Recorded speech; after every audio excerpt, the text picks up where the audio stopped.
जय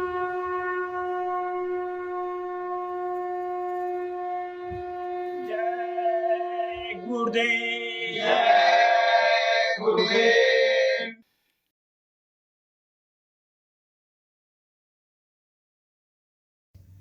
जय गुरुदेव। जय गुरुदेव। मेरे सतगुरु जी मेरी लाज रखना। मेरे सतगुरु जी मेरी लाज रखना। मेरे सिर पे सदा अपना हाथ रखना।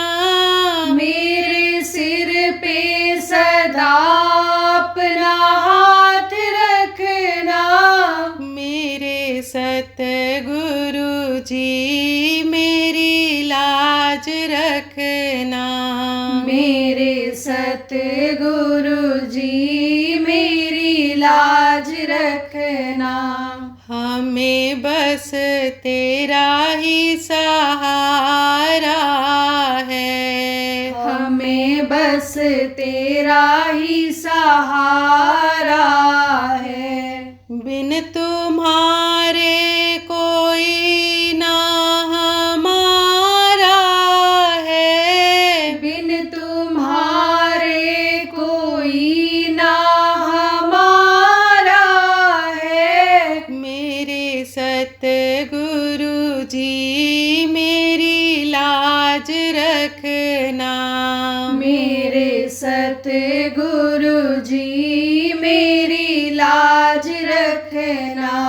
हम जहाँ भी जाएं अंग संग रहना। हम जहाँ भी जाएं अंग संग रहना। हमें और नहीं है कुछ कहना। हमें और नहीं है कुछ कहना। मेरे सतगुरु जी मेरी लाज रखना। मेरे सतगुरु जी मेरी लाज रखना। तुम ही रक्षक हो, तुम ही पालक हो। तुम ही रक्षक हो, तुम ही पालक हो। तुम ही तो हमारे मालिक हो। तुम ही तो हमारे मालिक हो। मेरे सतगुरु जी मेरी लाज रखना। मेरे सतगुरु जी मेरी लाज रखना। मेरे सिर पे सदा अपना हाथ रखना। मेरे सिर पे सदा अपना हाथ रखना। मेरे सतगुरु जी मेरी लाज रखना। मेरे सतगुरु जी मेरी लाज रखना। मेरे सतगुरु जी मेरी लाज रखना। जय गुरुदेव। जय गुरुदेव।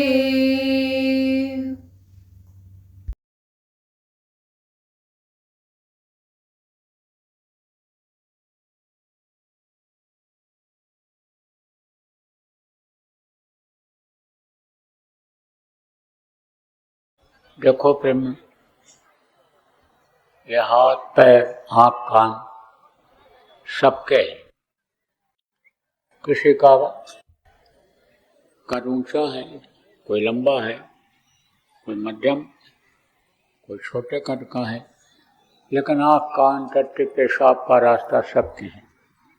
ऐसे ही माँ के पेट में जब बच्चा रहता है तो उसके भी रहता है, लेकिन माँ के पेट में न तो कोई जाति पाति रहती है उसकी, न कोई यानी समझो कि ये दुनिया का झगड़ा झंझट रहता है, और न दुनिया की यानी समझो कि ये जो फंसने की बात है वो रहती है।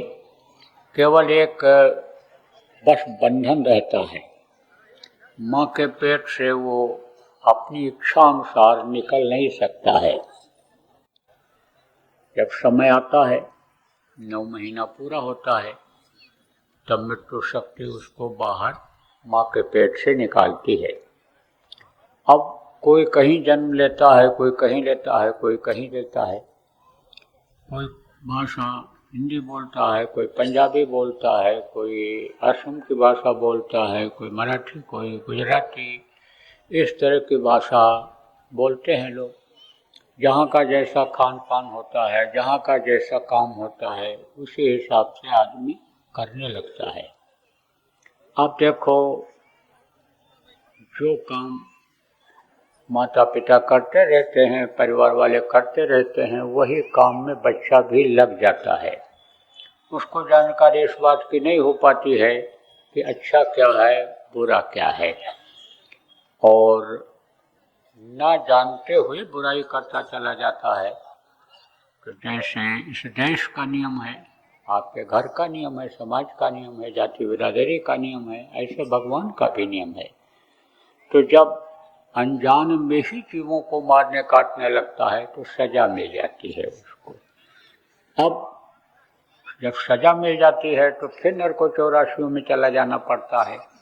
फिर बहुत दिन भटकने के बाद 9 महीने माँ के पेट में लटकने का मौका आया, और फिर वहाँ से जब चूका तब मनुष्य शरीर मिलता है।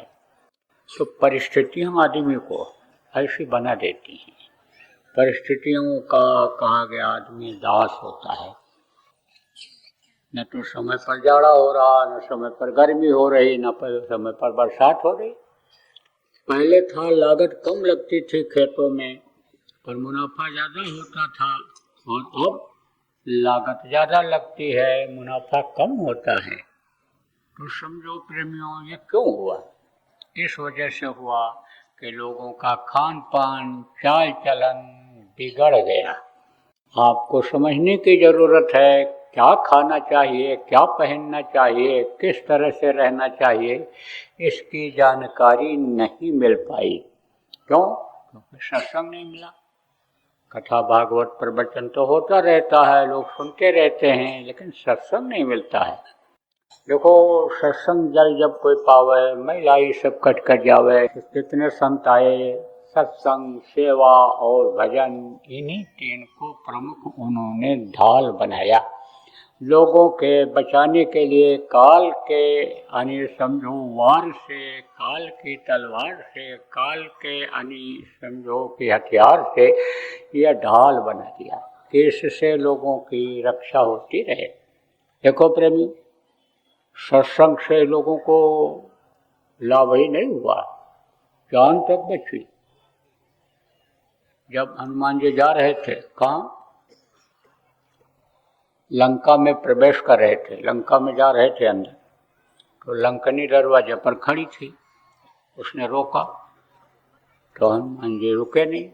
फिर जबरदस्ती किया उसने, एक मुट्ठी मारी, गिर गई, मुंह से खून निकला। उठकर जब खड़ी हुई तब उसने कहा, जब राम नहीं ब्रह्म बर देना। गोस्वामी जी महाराज ने लिखा है, जब राम नहीं ब्रह्म बर देना, चलत बिरंच कहा मुह चिन्हा, और विकल होश ते कब के मारे, तब जानुष निश्चय संघारे। लंकनी ने बताया कि जब ब्रह्मा जी रावण को वरदान दे करके जा रहे थे, उस समय पर वापस लौटते समय लंका से मेरे से बोले थे कि जब कोई बंदर तेरे सिर पर मुट्ठी मारेगा तो गिरेगी, तेरे मुंह से खून निकलेगा तब समझ लेना रावण का विनाश हो जाएगा, खात्मा हो जाएगा। तो लंकिनी बोली कि आप साधारण बंदर नहीं हो, आप जाओ प्रवेश नगर की जय सब काजा, अपने आराध्य को याद करो और अंदर में जाओ, अब रावण का खात्मा होना है। तो आप प्रेमियों समझो कि अगर वो बात उसको याद ना जाती पल भर के सत्संग की, जिसके लिए गोस्वामी जी ने कहा तात स्वर्ग अपवर्ग सुख धैर्य तुलाए कंग तूल न ताय सकल मिल जो सुख लो सत्संग, अगर वो पल भर का सत्संग याद ना आ जाता है तो दूसरी मुट्ठी मारते तो बचती, अरे चटनी हो जाती, चटनी दूसरी मुट्ठी में। सत्संग ने बचा लिया। सत्संग मनुष्य के जीवन के लिए बहुत जरूरी है। देखो जब सत्संग मिलता रहता था तब आदमी अपने शरीर के लिए ही सब कुछ नहीं करता था। आज देखो शरीर के लिए ही सब कुछ करने में लगे हुए हैं, खाने का इंतजाम, कपड़े का इंतजाम, घर मकान बनाते चले जा रहे हैं। सोचते हैं कि एक मकान गांव में है, एक शहर में हो जाए, एक कोई धार्मिक स्थान हो तहाँ भी बन जाए, एक कोई वहाँ पहाड़ पर बन जाए कि गर्मी के महीने में वहाँ चले जाएंगे, रहेंगे। लेकिन जितना मकान बनाता जाता है, जितना ज़मीन खरीदता जाता है, जितनी दुकान खोलता चला जाता है, कल कारखाने बढ़ाता चला जाता है, उतना ही आदमी फंसता चला जाता है। और समझो लालच में जब ज़्यादा पड़ जाता है तो समझो कि कृषि में नुकसान भी उठा देता है। एक में फायदा हुआ, नुकसान वाले में पैसा लगता चला जाता है तो नींद नहीं आती है जल्दी, जो घर में था वो भी चला जाता है। सोचता तो है सुख के लिए, नाम कमाने के लिए, लेकिन जब फैक्ट्री नीलाम हो जाती है, जब दुकान नीलाम हो जाता है, ज़मीन नीलाम हो जाती है, कर्जा लेकर जब सरकार से काम चलाना पड़ जाता है, पैसा नहीं रहता है, तब बेइज्जती होती है कि नहीं होती है। तो कर्जा तो आदमी सुख के लिए है, लेकिन दुख में बदल जाता है। क्यों? क्योंकि ये दुखों का संसार है, यहाँ कोई सुखी है ही नहीं। नानक दुखिया सब संसार, सुखी वही जो नाम आधार। नाम को दिया छोड़, नाम को जब छोड़ दिया, नामी से अलग हो गए तो दुख तो इस संसार में है ही। यहाँ तो समझो कि सुखी कोई है ही नहीं। इसी में देखो भी पूछो तो कुछ न कुछ तकलीफ सबको है, और कुछ लोग तो इतना दुखी हैं, इतना तकलीफ में कि बीमारी साथ ही नहीं छोड़ रही है। कोई आप अगर चैलेंज करो तो मैं बता भी सकता हूँ, 2, 4, 10 को नहीं, 200, 400, 500 लोगों को आप में से बता सकता हूँ कि इनके घर में बीमारी बनी ही रहती है। यह भी बता सकता हूँ कि रोज झगड़ा होता है इनके घर में। ऐसे सिर पर रख कर हाथ बता सकता हूँ, इनके घर में रोज झगड़ा होता है। कोई कहे नहीं होता है, ना हमारे पिताजी माताजी लड़ते हैं, ना हम पति पत्नी लड़ते हैं। लेकिन पूछो बच्चे, तब चुप हो जाएंगे। बच्चे ही एक दूसरे का बाल गाल नोचते रहते हैं, घर में चीं पू लगा रहता है। और कुछ लोगों की हालत तो पचहत्तर है। अब आप चैलेंज करो तो बता सकता हूँ कि ले जाओ इनको, अलग से पूछना, सबके सामने तो बता नहीं सकते, शर्म आएगी। अलग से ले जाओ पूछो, और सीधा न बोलो, उल्टा बोलो। उल्टा बोलने का समझते हो? कहना कि मेरी औरत बहुत बदतमीज है, वो तो बात काटती है, बात नहीं मानती है, और कभी कभी तो मुझे गाली भी दे देती है। तो दूसरा जब सुनेगा तो कहेगा अरे ये तो मेरे मौसियरे भाई मिल गए।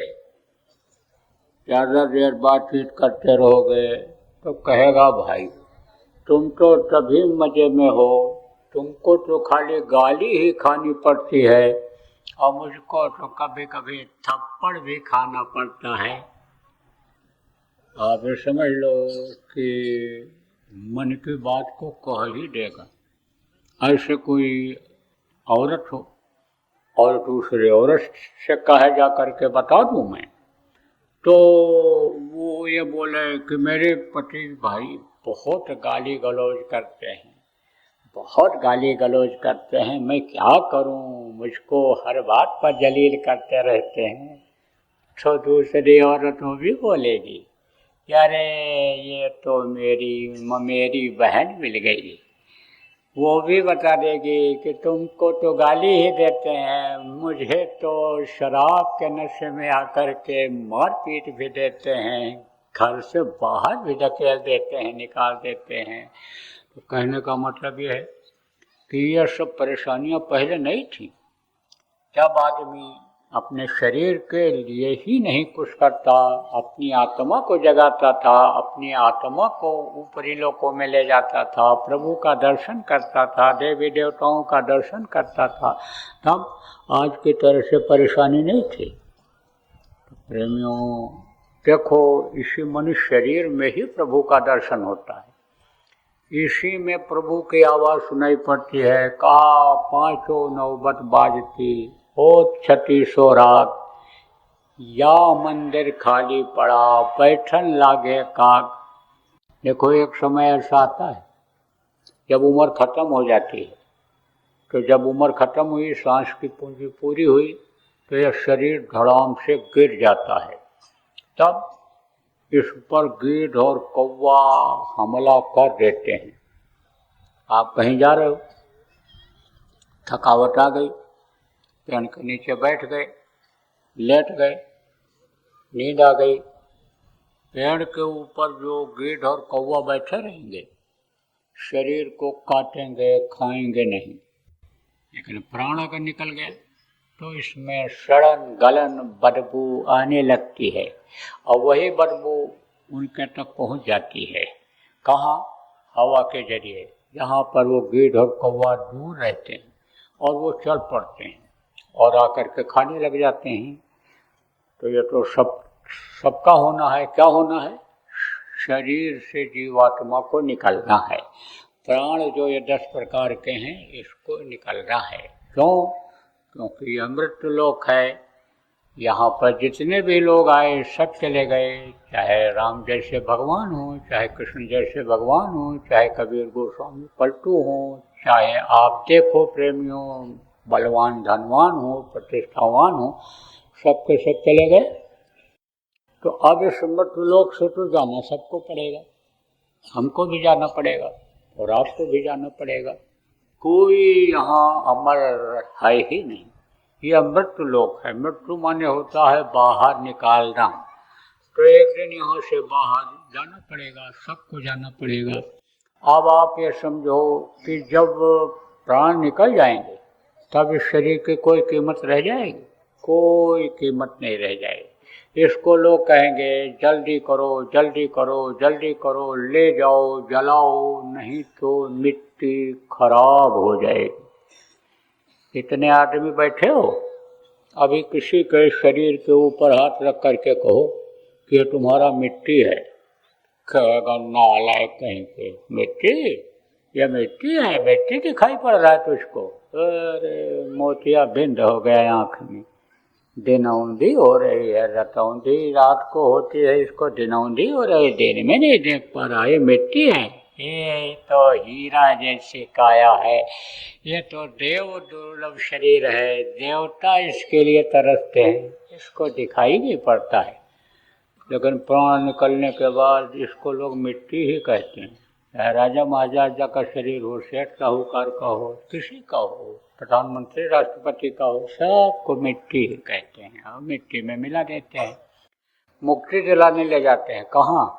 मुक्ति धाम जहाँ लिखा रहता है शमशान घाट पर। तो शरीर की मुक्ति तो हो जाती है, लेकिन ये शरीर को जो चेतन करती है, जो शरीर को चलाती है, उसकी मुक्ति नहीं हो पाती है। वो तो लौट लौट 84 आया। कर्मों की वजह से इसमें आना पड़ता है, क्योंकि अच्छे कर्म शरीर से बन नहीं पाते हैं।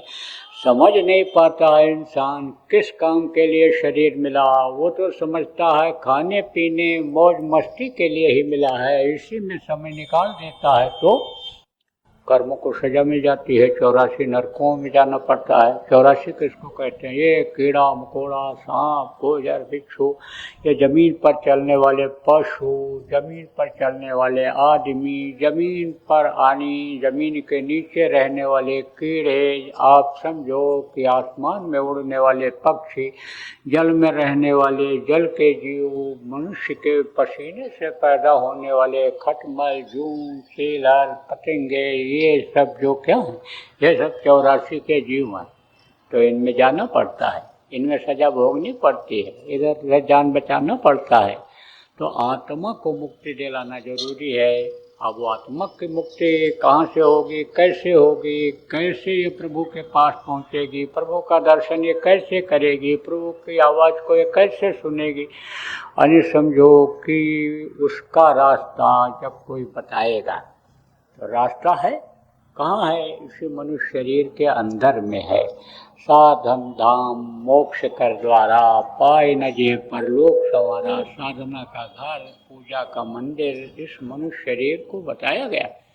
तो वो रास्ता कहाँ पर है? इन्हीं दोनों आँखों के बीच में है। यहीं पर जीवात्मा बैठी हुई है। दो आँख देखो बाहर है, एक आँख उस जीवात्मा में है, उससे प्रभु का दर्शन होता है। लेकिन अब ये कर्म का विधान बना दिया, अच्छा कर्म बुरा कर्म, ये जो आदमी से बन जाता है, चाहे जान में बन जाता हो चाहे अनजान में बन जाता हो, तो वो कर्म जमा हो जाते हैं कहाँ? आँखों के सामने अंदर के, तो उससे दिखाई नहीं पड़ता है वो। अने घट में है सूझत नहीं, लानत है से बिंद, स्वामी या संसार को भयो मोतिया बिंद कहा गया कि घट में ही है लेकिन सूझता नहीं है। कहा ना, कस्तूरी कुंडल बसे मृग ढूंढे बनमाय, ऐसे घट घट राम है दुनिया देखत नहीं। बिल्कुल उसी जगह पर है, उसी जगह दिखाई पड़ते हैं। कहाँ पर? जहाँ से आँख है, आँख खुलते ही दिखाई पड़ते हैं। जैसे आँख बंद कर लो तो बहुत दूर हो गए, आप हमको देख रहे हो, हम आपको देख लें, आँख बंद कर लो दूर हो गए। पर्दा पड़ गया बीच में तो दूर हो गए, आए तो पास में ही, ऐसे ही वो दिखाई पड़ते हैं। लेकिन पर्दा पड़ गया कर्मों का। अब वो पर्दा अगर हटेगा, कोई हटाएगा, जानकार जब मिलेगा, संत मिलेंगे, सदगुरु मिलेंगे, समर्थ गुरु मिलेंगे, तो पर्दा हटेगा तब तो दिखाई पड़ेगा। पर्दा हटाने का काम कौन करता है? रास्ता बताने का काम कौन करता है? रास्ते पर चलाने, मंजिल तक पहुंचाने का काम कौन करता है? गुरु, समर्थ गुरु, संत सदगुरु जिनको कहा गया, स्पिरिचुअल मास्टर जिनको कहा गया। मुसलमान फकीरों ने, मुसलमान लोगों ने, मुसलमानों में मुर्शिद कामिल कहा गया, वो इस काम को करते हैं।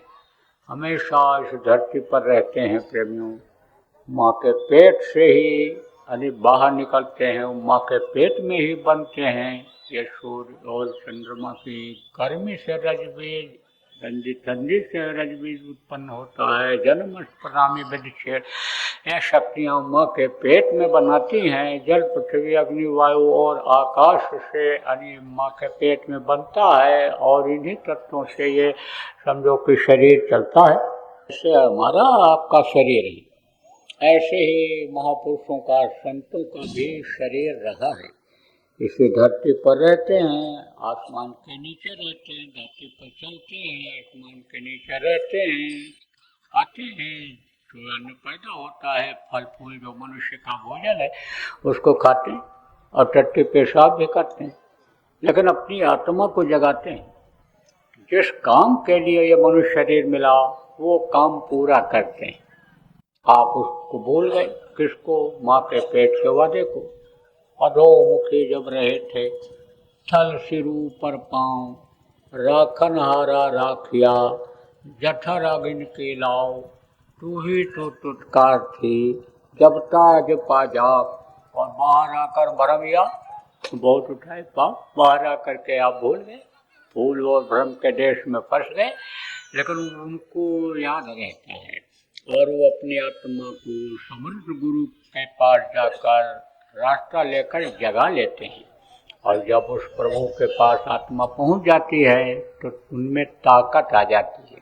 और जब वो प्रभु हुक्म दे देता है कि जाओ अब लोगों को समझाओ, बताओ, जीवों के कल्याण का रास्ता बताओ, रास्ते पर चला करके मेरे पास लाओ, तब वो अपना काम शुरू कर देते हैं।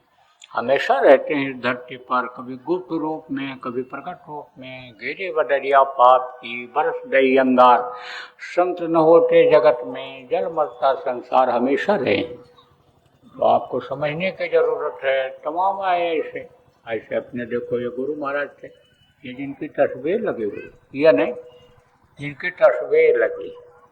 महापुरुष आते हैं, काम करके चले जाते हैं, फिर उनकी यादगार में लोग आने समझो जगह बनाते हैं। तो पहले मूर्तियाँ बनाते थे, अब जब कैमरा चला तो फोटो खींच करके लगाने लग गए, लेकिन यादगार के लिए बनाते हैं। आप ये समझो कि रहता तो वो कागज ही है, रहता तो वो मिट्टी पत्थर जिससे मूर्ति बनाते हैं वही रहता है, लेकिन एक यादगार होती है। आप ये समझो, ध्यान लगाते समय कहा गया गुरु का ध्यान कर प्यारे, बिना इसके नहीं छूटना। प्यारा भूल जाता है, इसलिए फोटो लगा दिया जाता है प्रेमियों। अंतर में जब दर्शन होने लग जाता है तो फोटो की भी जरूरत नहीं पड़ती है। तो अभी हमारे गुरु महाराज, इनकी तस्वीर लगी हुई है, ये भी पूरे संत थे। जितने भी संत इस धरती पर आए, सब लोगों ने मिलकर के, जितने जीवों को नहीं अपनाया, अंतरात्मा की सफाई नहीं किया, सब लोगों ने मिलकर जितना आने समझो जीवों को नहीं पहुंचाया, आप ये समझो उसका कई गुना ज़्यादा जीवों को गुरु महाराज ने अपनाया। अंदर के मैल को धोया, गुर बिन मैलो मन को धोई, उन्होंने धोया, मन को साफ किया, अंतरात्मा को साफ किया, उजरा को साफ किया, जिसके लिए कहा दिल का उजरा साफ कर, जाना के आने के लिए ख्याल गैरों का हटा, उसको सफाई किया। और फिर वो नाम रूपी रत्न दिया, नाम शब्द रूपी नाम दिया, शब्द का भेद बताया, और डोर को पकड़ा करके कितने लोगों को निज घर, निज वतन, अपने यानी मालिक पिता के पास उस अविनाशी देश में पहुंचा दिया, जिसका नाश नहीं होता है, जो कभी खत्म नहीं होता, जिसको सतलोक कहते हैं, वहां पर पहुंचा दिया।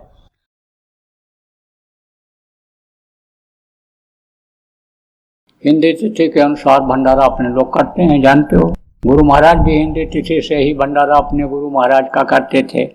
तो गुरु महाराज का भंडारे की तिथि आ रही है अगले महीने में, अगले यानी मई के बाद जो जून आएगा, उसमें 2, 3 और 4 जून को कार्यक्रम भंडारे का उज्जैन में होगा। तो उसकी करो आप सब लोग तैयारी, और आप भी आओ, कोशिश करो परिवार वालों को भी लाने के लिए, रिश्तेदारों को भी, हित मित्रों को भी लाने की कोशिश करो, क्योंकि उस वक्त पर गुरु की दया बरसती है। गुरु की दया लेने के लिए सब लोग आएंगे तो दया के पात्र बन जाएंगे, दया के घाट पर बैठ जाएंगे तो दया तो मिलेगी मिलेगी। इसलिए तैयारी करो, कोशिश यह करो कि अपने हाथ से ले करके ही गुरु महाराज के भंडारे का प्रसाद स्वयं खाएँ, और जो भी बच्चे घर की रखवाली के लिए रह जाएं यहाँ, उनके लिए भी ले आएँ। आप जो नए लोग आए हो, आपको निमंत्रण देता हूँ, आप लोग आइए वहाँ पर गुरु महाराज के भंडारे में, आप निमंत्रण स्वीकार करिए, पधारिए। कुछ लोग वहाँ पहुँच जाओ पहले से, व्यवस्था के लिए, इंतजाम के लिए, कैंप लगाने के लिए अपने, कि जो लोग बाद में आएँ उनको पानी खाना की कोई दिक्कत ना हो, इसलिए आप वहाँ पहले पहुँच करके इंतजाम देख लो। जय गुरुदेव। सरकारी व गैर सरकारी अनुदान के लिए बिना सत्संगियों के सहयोग द्वारा जनहित के कार्यों में लगी हुई बाबा जय गुरुदेव धर्म विकास संस्था का मुख्यालय पिंगलेश्वर रेलवे स्टेशन के सामने मक्सी रोड, उज्जैन, मध्य प्रदेश में है। यहाँ पर सत्संग व नामदान का कार्यक्रम होता रहता है। अतः आप श्रोताओं से अनुरोध है कि बाबा उमाकांत जी महाराज के आश्रम उज्जैन एक बार परिवार सहित जरूर पधारिएगा। आपके सुझाव के लिए व्हाट्सएप नंबर 600700। जय गुरुदेव।